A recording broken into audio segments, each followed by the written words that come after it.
Viagem, substantivo feminino que define a ação de deslocar-se de um lugar para o outro, percorrendo uma grande distância.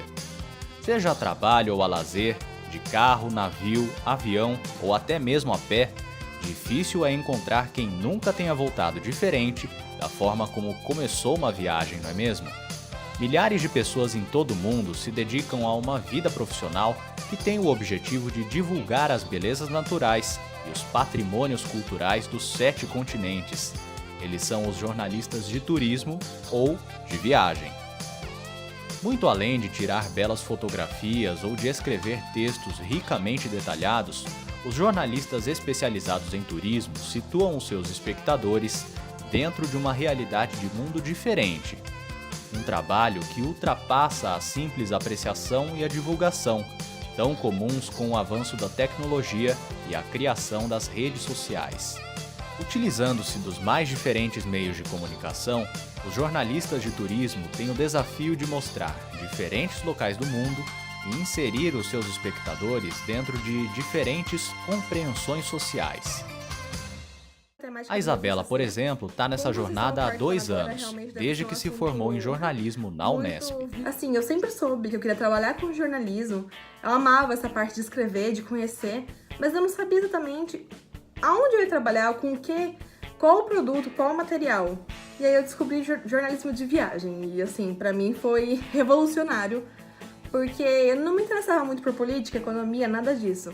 E eu descobri que jornalismo de viagem é uma área, assim, é muito grande, tem muito campo e é maior do que a gente pensa, é maior do que a gente tem acesso. Porque fica parecendo que é somente, cobrir evento ou cobrir evento no exterior, não é bem assim. No momento, eu não trabalho diretamente com jornalismo de viagem. Eu sou consultora de viagem para uma empresa, aqui em Ribeirão Preto, que é onde eu moro. Eu tive a oportunidade de viajar para o exterior a pedido dessa empresa. Apesar de não ser jornalismo, de não ter feito matérias nem cobertura sobre isso, eu fiz uma cobertura interna para nossa empresa de conhecimentos, atualizações em Orlando, em novembro do ano passado. Então, assim, tem a parte boa dessa parte do jornalismo de viagem, não é só ralar. Jornalista, na verdade, a gente não só sofre, tem a parte boa também, acontece. A gente tem que acreditar e correr atrás. Eu fiz um TCC voltado mais para a parte de roteiros e mostrar como hoje o turista é muito independente. Como o turista nem sempre vai numa agência de viagem para fechar negócio. E com o meu site, eu quis mostrar guias, montar guias, entrevistar pessoas que moraram fora, falar um pouquinho mais sobre os destinos que eu tive a oportunidade de conhecer, para poder indicar, para poder sugerir para os passageiros, para as pessoas, para os clientes. Porque, assim, a função, o papel do jornalista realmente é informar, é contar mais, é poder ajudar de outras formas. Então, assim, o meu TCC, a minha ideia foi essa, foi poder auxiliar, foi poder contar um pouquinho mais sobre uma coisa que todo mundo ama fazer, que é viajar, todo mundo sonha, né? Hoje em dia a gente trabalha para viajar, na verdade. Então eu foquei um pouco mais em fazer roteiros, em entrevistar pessoas que moraram fora. Eu tenho um canal no YouTube, que é o canal do meu TCC, que chama Giro no Mundo. Eu acabei não dando muita sequência depois que eu me formei, porque eu arrumei emprego aqui em Ribeirão e ficou um pouco corrido. Requer muita dedicação, mas enquanto eu tava tocando pro TCC, tem a página no Facebook e o site, que chama www.gironomundo.com.br. A página no Facebook tem o mesmo nome. E enquanto eu tava tocando, tava dando certo, tive umas respostas legais, um feedback legal do pessoal. Mas não é tão simples ser nosso próprio chefe sem incentivo, né? Ainda mais quando a gente acaba de se formar. Então, assim, no momento eu tô trabalhando como consultora de viagem mesmo, mas quem sabe um dia eu vou poder seguir o grande sonho, que é trabalhar diretamente com o jornalismo de viagem. No jornalismo de viagem, eu tive a oportunidade nessa viagem de presenciar de perto, assim, de viver a experiência do pessoal que realmente trabalha com isso, que me deu ainda mais vontade de correr atrás desse sonho. Como jornalismo de viagem, você não vai só cobrir matérias, escrever sobre o assunto, você vai vivenciar muita coisa para poder escrever com propriedade. Que na real eu acho que esse é o que todo jornalista deve poder fazer, né? Viver as coisas com certeza, assim, saber o que tá falando realmente, viver, ter essa experiência para poder então falar sobre o assunto. E assim, no jornalismo de viagem que eu presenciei nessa oportunidade que eu tive, O pessoal você vai fazer a cobertura total, tirar foto, entrevistar e vai tomar nota de tudo que aconteceu no dia e no final do dia vai ter que escrever sobre o assunto. Inclusive, para quem tem interesse nessa área, São Paulo, Rio de Janeiro são grandes áreas que procuram pessoas nesse ramo, especializadas. Vou até indicar 3 veículos que são muito legais para quem tem interesse nessa temática, que é o Pan Rotas, Mercado e Turismo e Brasil Tours. São colegas que eu tive a oportunidade de conhecer nessa viagem e ver de perto o trabalho delas mesmo. E as fronteiras do país natal não são nenhum tipo de limite para o jornalista de viagem, não. Nós conversamos com o Davi Carneiro, profissional formado na Universidade Federal da Bahia em 2009. Autor de 2 livros sobre o jornalismo de turismo e com uma larga experiência de viagem, que já conta com mais de 30 países, hoje ele vive em Bucareste, capital da Romênia. Na opinião dele, o destaque fica para a constante renovação do seu autoconhecimento.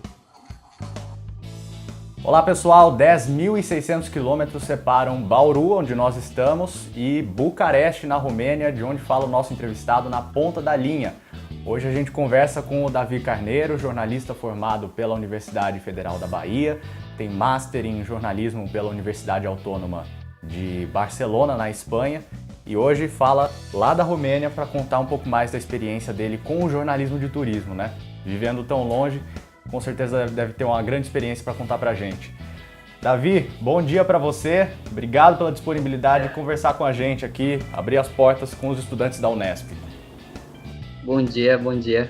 Bună ziua, como diz aqui na Romênia, e o prazer é todo meu. Davi, conta pra gente, todo jornalista tem uma história torta, né? Muitas vezes contrariando parentes, amigos, do porquê escolher o curso de jornalismo, né? Como que você chegou nessa profissão, no seu caso? No meu caso, eu sempre tive uma atração muito grande pela leitura.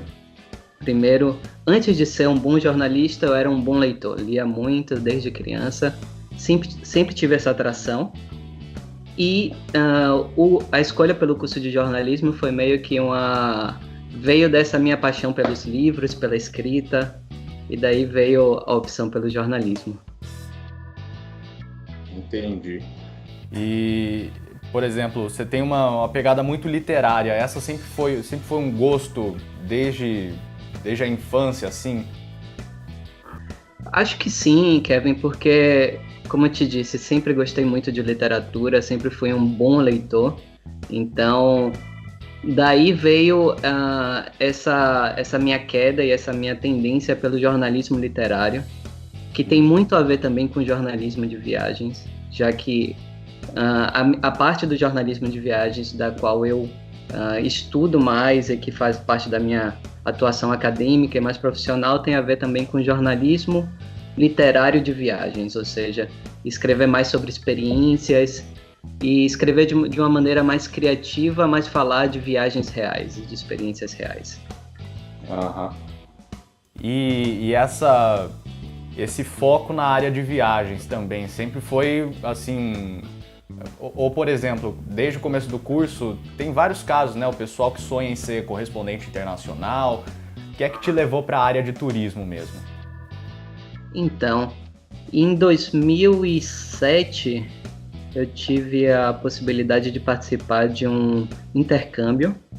Foi a primeira vez que eu morei fora do país e eu fiz um intercâmbio com a Universidade do Minho, em Portugal. Passei um ano estudando jornalismo, né, na Universidade do Minho, como estudante Erasmus. E além de ter estudado, eu aproveitei também para... Não tinha muito dinheiro, era estudante Erasmus, mas aproveitava todas as férias e todos os dias livres para pegar a mochila, botar o mochilão e comprar um voo low cost, o mais barato possível, e tentar visitar o resto dos países. Como na Europa é possível fazer isso, já que as distâncias não são muito grandes, eu tive a oportunidade de viajar bastante e daí meio que nasceu o gosto pela viagem. Esse gosto pelas viagens eu já tinha desde a adolescência, desde a infância e adolescência, porque minha família sempre gostou de viajar e sempre gostou de viajar muito pelo Brasil. Eu lembro de viagens na minha infância com toda a família, com meu avô, meus tios. E como eu sou de Salvador, mas uma parte da minha família também mora no Rio de Janeiro, a gente meio que se acostumou a estar sempre no aeroporto para poder visitar eles, e meio que daí que nasceu esse gosto pelas viagens. Agora, o gosto pela literatura de viagem ou pelo jornalismo de viagem nasceu justamente dessas viagens que eu te contei, né, que eu fiz durante esse Erasmus, que a partir daí veio pela primeira vez a necessidade de contar sobre essas viagens, de compartilhar um pouco sobre aquelas experiências que eu estava vivenciando. E daí veio o meu trabalho de conclusão de curso na faculdade, na Federal da Bahia, que foi justamente um livro de crônicas de viagens. E a partir daí meio que entrou, né, o gosto tanto pelo jornalismo de viagem quanto pelas viagens. Entendi. E sempre muito curioso, então. Essa é a marca da sua trajetória. E hoje você vive em Bucareste, que é que te levou para tão longe, né? Pois é. Não foi uma escolha muito planejada, na verdade. Nesse Erasmus que eu fiz em Portugal, eu conheci uma romena que morava comigo na mesma residência universitária. E alguns anos mais tarde a gente se casou, e por isso eu vim parar em Bucareste, por causa de uma história de amor e por causa de hoje a minha esposa, que é romena, e já tem mais ou menos uns 5 anos que eu moro aqui na Romênia com ela. E hoje você trabalha à distância escrevendo para veículos no Brasil, né?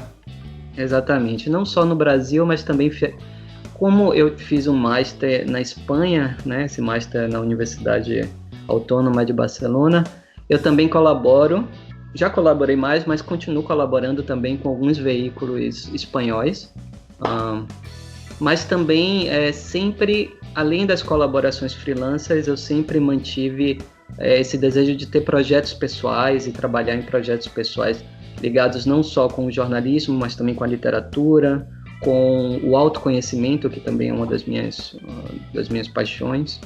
E, pois bem, mas atualmente sim, trabalho como freelancer, colaboro com tanto veículos do Brasil, mas também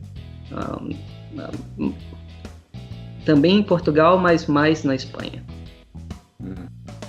E trabalhando principalmente como freelancer, mas também você já teve passagens aqui no Brasil. Eu estava vendo o Editor Abril, Jornal da Tarde. Essa é uma dúvida muito comum dos estudantes aqui, né? O que você apontaria como as principais diferenças entre essas mídias tradicionais, né? Abril, Grupo Estado, e ser um freelancer? Eu imagino que siga pelo caminho, principalmente pela liberdade editorial, talvez? Sim, não só pela liberdade editorial, mas também pelas novas oportunidades, né, que se abriram com a internet. Hoje em dia, mais do que nunca, acho que nunca foi tão fácil você apostar em projetos próprios, seja tanto em vídeo, em fotografia, em escrita, como é o meu caso, né, que foco mais na escrita. Mas hoje em dia nunca foi tão fácil você buscar também patrocínio, buscar formas alternativas de financiamento. Então, as mídias tradicionais são sim importantes, mas cada vez mais é importante também que os estudantes de jornalismo eles busquem maneiras não tradicionais de expor, de financiar o seu trabalho, né? E o jornalismo de viagem não é diferente. Hoje a grande tendência são projetos pessoais, projetos em que as pessoas fazem coisas que realmente têm um sentido grande para elas e para o seu público, e a partir daí se torna mais fácil conseguir uma maneira alternativa de financiamento, que pode ser por uma campanha coletiva, pode ser buscando marcas que estejam em sintonia com a sua especialização, porque assim como em outras áreas do jornalismo, é muito importante no jornalismo de viagens a gente buscar um nicho em específico que a gente possa se especializar, porque o jornalismo de viagens ele é um universo muito grande, então existem muitas possibilidades que a gente pode trabalhar com o jornalismo de viagens. Tem pessoas que se especializaram em vídeo, tem pessoas do meu curso que se especializaram em foto, tem pessoas do meu curso que se especializaram em falar apenas de arquitetura relacionada a viagens, tem outras pessoas que gostam de antropologia e fazem viagens antropológicas, viagens gastronômicas, e por último você chega na viagem. Você pode passar por uma multidão de temas e chegar só no último na viagem. Então é muito importante a gente ter muito claro, né, para quem quer seguir essa área de jornalismo de viagens, qual seria o nicho que realmente te atrai, qual é o público que você pode realmente se tornar um especialista e manter uma boa comunicação com esse público. Então se abre todo um leque muito grande de oportunidades, né, para futuros profissionais da área. Entendi. Você citou muito questão de financiamento, né? Para nós que estamos aqui no curso, existe essa preocupação, né? Como que vai ser a minha vida quando eu sair da faculdade? Porque não apenas pela remuneração, mas a gente sabe que jornalismo é uma profissão que quando você é um foca, já paga pouco e é bem suado para você ir galgando nessa posições, enfim. E também se discute muito aqui no Brasil a saturação do mercado, né? Então, aquela ideia de redações sendo enxugadas, cada vez menos profissionais para fazer mais funções. Da sua experiência internacional, não sei se atuando diretamente com redações aí na Europa, mas você percebe uma diferença entre o mercado brasileiro em crise e a situação aí jornalística da Europa? Sim, com certeza. Falando especificamente do jornalismo de viagens, que eu tenho mais prioridade para poder falar sobre isso, o mercado brasileiro, em comparação com o espanhol, ele sim ainda é muito fechado, existem muitas panelinhas e é às vezes mais difícil até para mim, como brasileiro, quebrar essa barreira no Brasil do que quebrar na Espanha. Mesmo não sendo nativo, né, e não sendo espanhol, mas às vezes no Brasil é mais difícil. Porém, os desafios creio que são muito parecidos também, apesar de que no Brasil ainda assim essa zona é mais fechada, mas na Espanha também é um mercado que está saturado e que as pessoas, os jornalistas, eles estão sempre buscando novas alternativas de financiar os seus projetos. Então os desafios são muito parecidos, né? E com a internet, creio que temos a possibilidade também de superar esses desafios e se estamos atentos às soluções que aparecem, por exemplo, na Espanha ou nos países que falam inglês, a gente pode aplicar essas soluções no Brasil e creio que sim, são possíveis.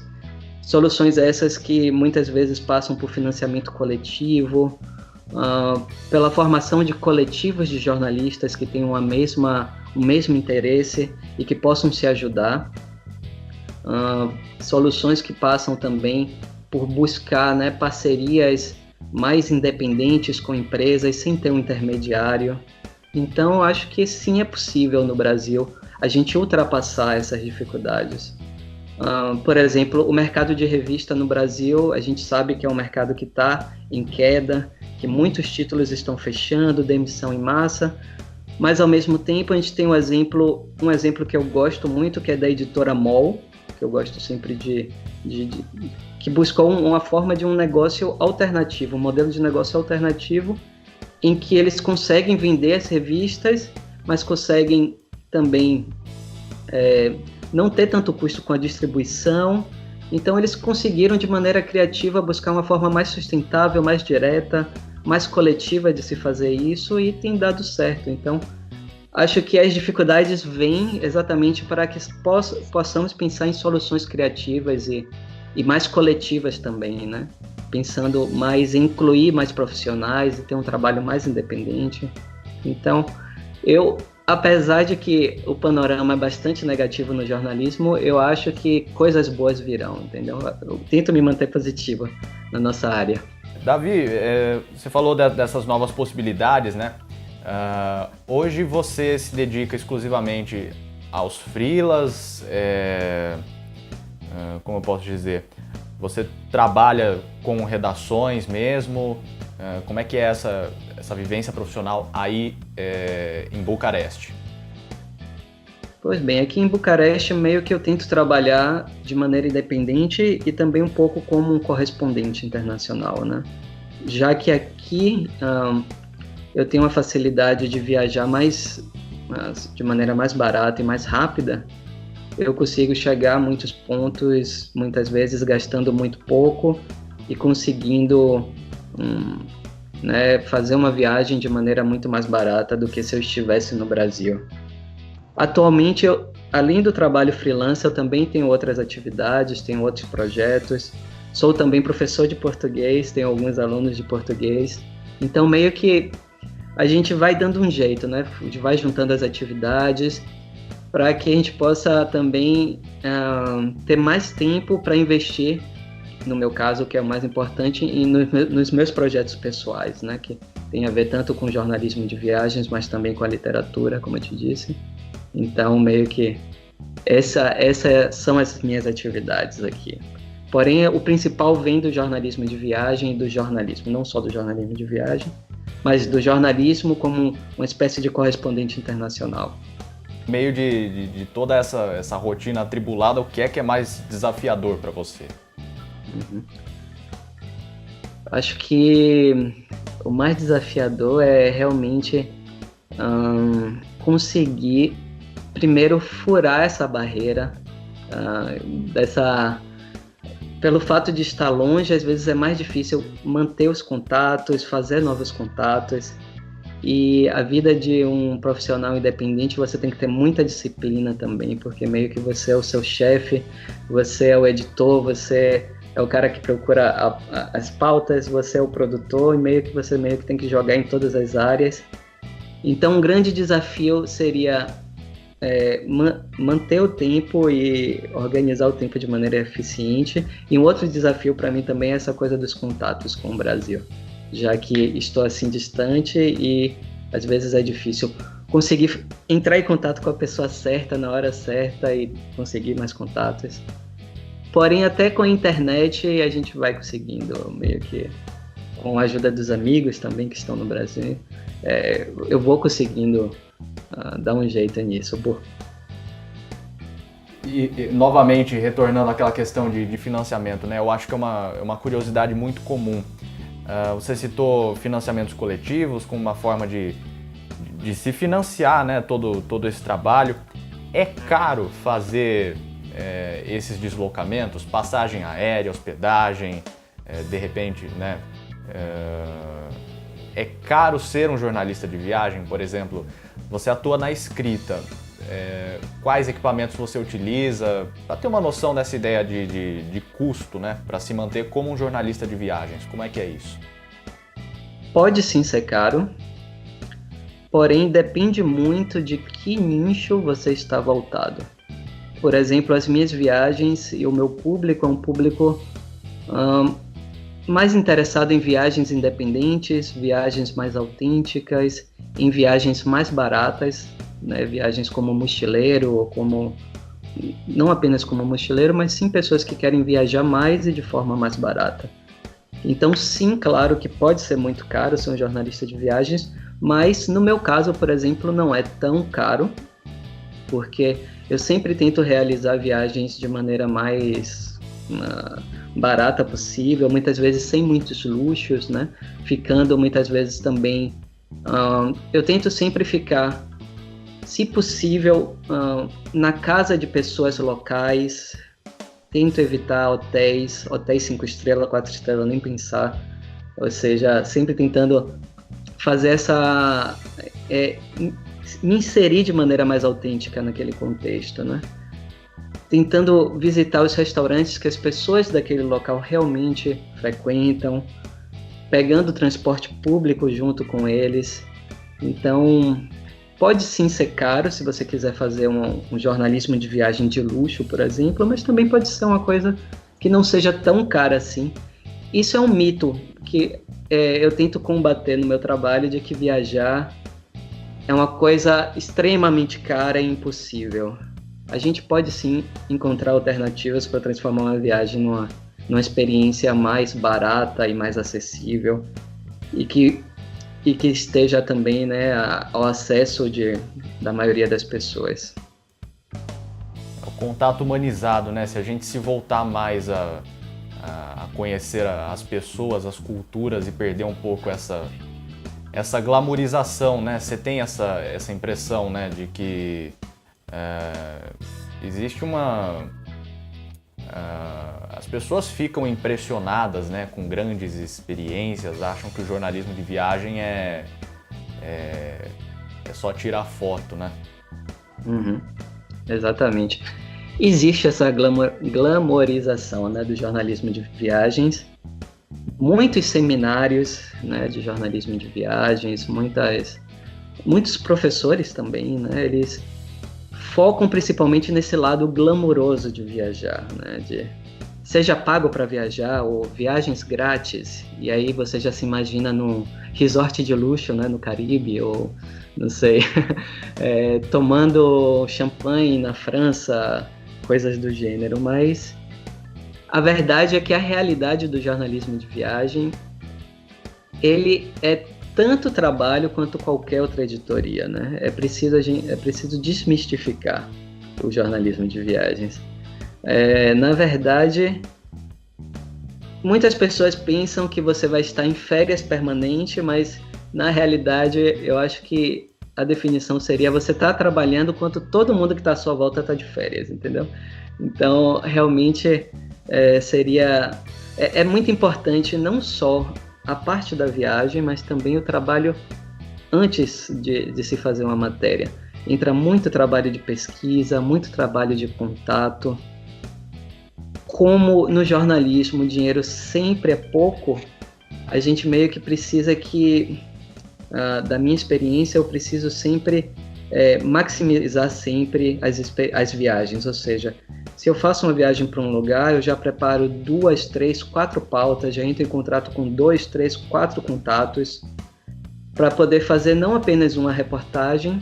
Por exemplo, eu viajo para o Peru e posso falar sobre Machu Picchu, eu posso falar sobre a gastronomia peruana, mas também eu já busco outras 3, 4 matérias, 3, 4 focos que eu posso abordar no Peru e que eu possa também já realizar nessa viagem, né?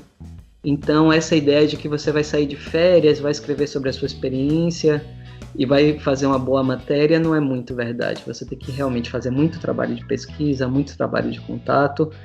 E na hora que você viaja, você não tem muito tempo para aproveitar, porque você tem que realizar várias pautas ao mesmo tempo para transformar aquilo numa coisa viável, né? Contactar muitas pessoas, entrevistar muitas pessoas.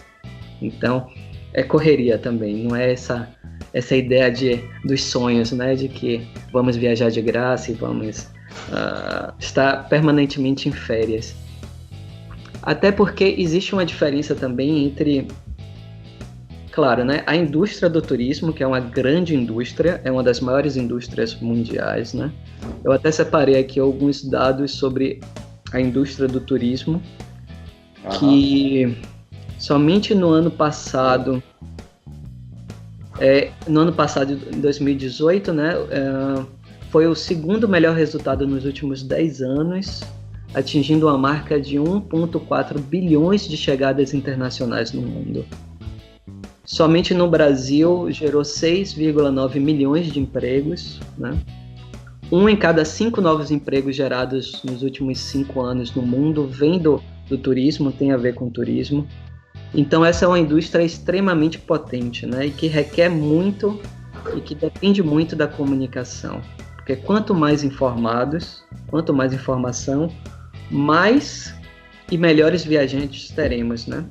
Não só a quantidade, mas a qualidade dos viajantes. Teremos viajantes mais sustentáveis, viajantes que tragam realmente benefício para todas as partes, né? Para as comunidades, para os moradores locais, e não apenas para as grandes operadoras do turismo de massa, né? E assim, por outro lado, um lado é a potência da indústria do turismo, e por outro lado, para mim, e que é a parte que mais me atrai, seriam as viagens como algo a mais, né? As viagens como uma necessidade, porque, por exemplo, para mim, viajar é uma forma de se autoconhecer e de conhecer o diferente, né? É uma necessidade para se tornar uma pessoa mais humana, menos preconceituosa, que você possa ter uma visão mais ampla, né, sobre os seus vizinhos, sobre outros povos, e, em consequência, ter uma visão mais ampla até sobre você mesmo, né? Então, acho que viajar é algo muito além do que Caribe, ou do que resorts de luxo, ou do que essa visão de glamour que existe sobre a profissão, né? Acho que o grande desafio é a gente poder incentivar cada vez mais que pessoas possam viajar de maneira mais barata, mais eficiente, para que elas possam ter experiências mais autênticas e que elas possam também se transformar nesse ato, né? Porque a viagem, assim como para mim foi um ato transformador, eu acredito que para muitas pessoas também pode ser uma experiência transformadora, né? Então é isso que me motiva a falar de viagens e a entrar em contato com culturas diferentes, não apenas para falar sobre eles, mas para a gente poder também ter uma visão mais relativa sobre os nossos próprios conceitos e nossas próprias ideias, né? Então a ideia é que a gente possa ir para fora, ou possa viajar. Não necessariamente você precisa ir para um país estrangeiro. Você pode, por exemplo, viajar dentro do Brasil, ir para um lugar totalmente diferente e voltar com novos olhos, né, sobre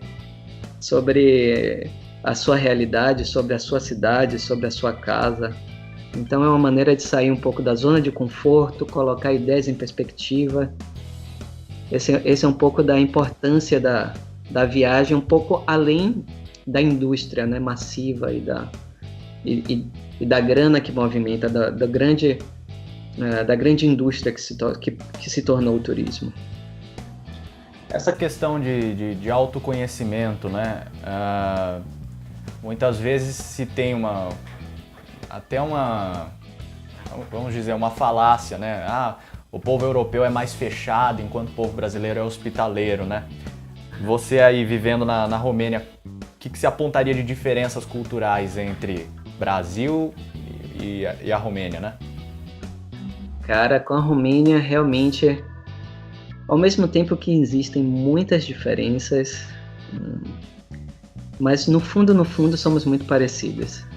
O romeno é um povo que, acho que pelo caráter latino, né, é uma língua latina, eles gostam muito de festas, gostam muito de se reunir numa mesa com os amigos e comerem bem, falam alto, gesticulam.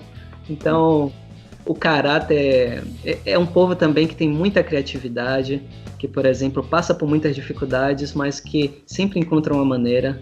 Isso é muito parecido com o brasileiro. Sempre encontra uma maneira de superar aquilo de maneira criativa. Então, no fundo, apesar de todas as diferenças, somos muito parecidos. E você escreveu 2 livros, né? Tem mais algum, se não me engano, 3 ainda para sair, né? Conta um pouquinho dessa experiência como autor, escritor mesmo, de livros. Pois é. A minha primeira experiência foi exatamente o meu trabalho de conclusão de curso da Universidade Federal, que foi um livro-reportagem, né, com crônicas de viagens, desse período do meu intercâmbio em Portugal. E a partir daí eu também tive experiência, né, colaborando na produção de um guia de viagens sobre o Marrocos, que foi publicado na Espanha. Alguns dos meus textos foram publicados também na Espanha, em algumas antologias de melhores crônicas de viagens. Por 2 anos consecutivos eu fui publicado. E além disso eu tenho esse livro que você está falando, que é um livro que eu tentei fazer algo um pouco diferente. Não falar sobre os lugares, mas falar sobre encontros. É um livro voltado sobre encontros de viagens, as pessoas que a gente encontra e o que a gente pode aprender com esses encontros. Muitas vezes, encontros de culturas totalmente diferentes e que você não compartilha nem uma língua em comum, né? Às vezes nem o inglês, mas que você acaba se comunicando muito através de outras linguagens, através de um sorriso, através de gestos, e você acaba aprendendo muito dessas experiências. E esse é o livro dos encontros de viagem. Davi, agora voltando àquela questão, você apresentou os números, né, da indústria do turismo, gerando aí 6,9 milhões de empregos, né? Mas recentemente aqui no Brasil, acredito que você tenha acompanhado, a gente está rediscutindo aquela questão de o Brasil ser um dos países menos visitados pelos estrangeiros, né? Mesmo na Copa e na Olimpíada, aquela média de 6 milhões e meio de turistas que vieram para cá continuou praticamente estagnada, né?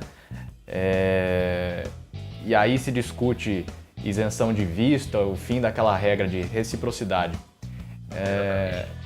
Como que você analisa isso, né? Quais que são os desafios e até, não sei, como que o pessoal aí da Europa olha para o Brasil, né? Vê como um destino atrativo? Queria saber suas impressões sobre esse assunto. Pois é, eu acho que esse é um grande desafio para o Brasil, né? Nosso país realmente é uma potência tão grande turística.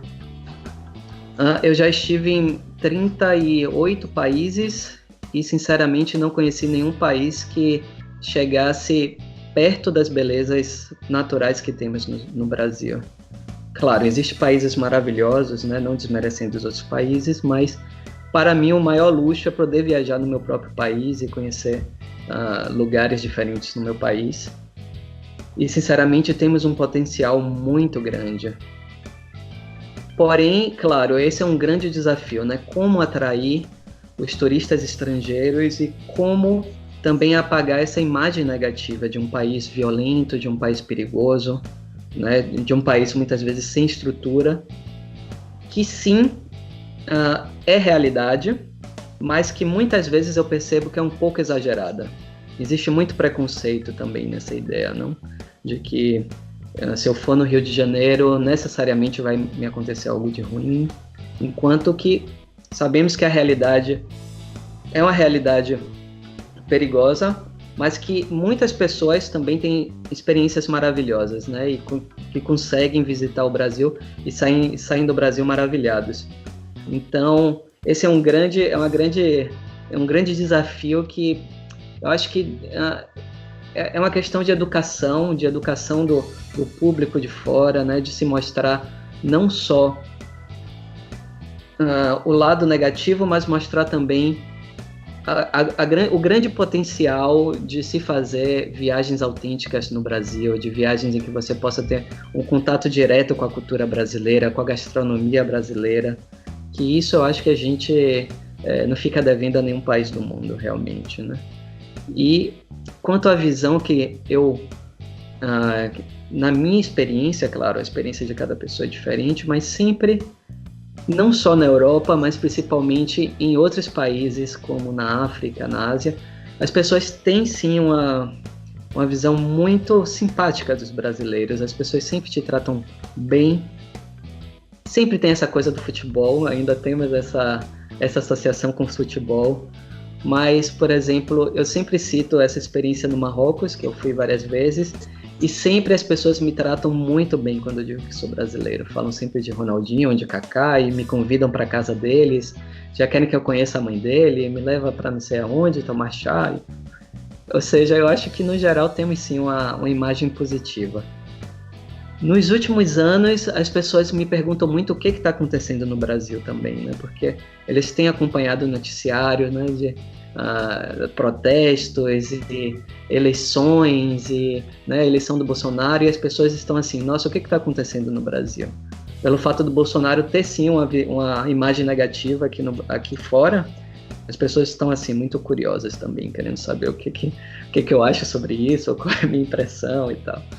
Mas, em geral, sim, se tem uma visão bastante positiva. Davi, para encerrar, um conselho que você daria para nós estudantes? Você está falando principalmente com a turma essencialmente de quarto ano, né? Um conselho para os estudantes de jornalismo da Unesp que estão há alguns meses de deixar a faculdade. Eu diria que, hoje em dia, com a internet, temos a possibilidade de fugir dos caminhos tradicionais, né? Fugir dos veículos tradicionais, de buscar projetos mais pessoais, de tentar formar coletivos, pessoas que pensem iguais a vocês, que queiram fazer a mesma coisa, para que vocês possam pensar juntos em maneiras criativas, maneiras mais sustentáveis, mais coletivas de superar as dificuldades que todos nós sabemos que vem com a nossa área, né? E para o pessoal que quer realmente se especializar em jornalismo de viagens, eu digo, uma dica seria ficar muito atento no que está sendo produzido na Espanha em jornalismo de viagens, porque esse é um campo que já é mais desenvolvido do que no Brasil, do que se é produzido nos países que falam inglês, né? Você pode ter muitas inspirações de projetos muito bacanas através de ideias que dão certo em outros países, não só em países ricos, mas também em países como a Argentina, como a América Latina, né? Os nossos vizinhos, e que têm projetos muito legais também no jornalismo de viagens. Então, inovar no formato, inovar na captação de recurso, ficar atento nas novas tendências do jornalismo e aplicar para o jornalismo de viagens. E, claro, o conselho maior de todos é que viaje, né? Saia da zona do conforto. E por mais que muitas vezes seja difícil fazer uma viagem para fora, faça uma viagem dentro do Brasil, faça uma viagem para uma cidade que esteja perto da sua, mas que você nunca esteve, e tente pensar em pautas criativas, ideias criativas em que você pode fazer no caminho, né? Nesse deslocamento. Então, eu separei até algumas referências, né? Como, por exemplo, aí em São Paulo tem na Casper Libero o professor Daniel Nunes Gonçalves, que tem um curso de jornalismo de viagens. É uma especialização, né? Um curso de extensão, mas que é muito bacana, eu conheci ele. Diria também para ficarem atentos nos blogs de viagens, especialmente 360 Meridianos, que é um blog que tem uma pegada muito legal de jornalismo de viagens, que é da Natália Beccatini, que também fez o Master, uma turma depois da minha. Ficar atento nas iniciativas, por exemplo, Que Mundo é Esse? Não Conte Lá em Casa, do André Fran. Tem também escritores de viagens legais aí no Brasil, como um livro do Viagens por Países que não existem, do Guilherme Canevé, e Encaramujado, de Antônio Lino, que são livros de viagens incríveis e por escritores brasileiros. Então a gente tem que estar sempre muito ligado no que está acontecendo, né? Ficar ligado não no que está acontecendo fora, mas principalmente o que está acontecendo aí no Brasil, na nossa área. Não pode ficar parado, né? Tem que se mexer. Com certeza. Sempre se reinventar. Com certeza. Davi, vou encerrando aqui a nossa entrevista. Nós conversamos com Davi Carneiro, jornalista formado na Universidade Federal da Bahia, tem Master em Jornalismo na Universidade Autônoma de Barcelona, na Espanha, está conhecendo o mundo e hoje dedicou um pouquinho do tempo dele para conversar com a gente direto da Romênia. Muito obrigado pela sua participação, viu, Davi? Obrigado pela ajuda. Prazer é meu e salute, como dizemos aqui. Salute. E você, já decidiu para onde será a sua próxima viagem?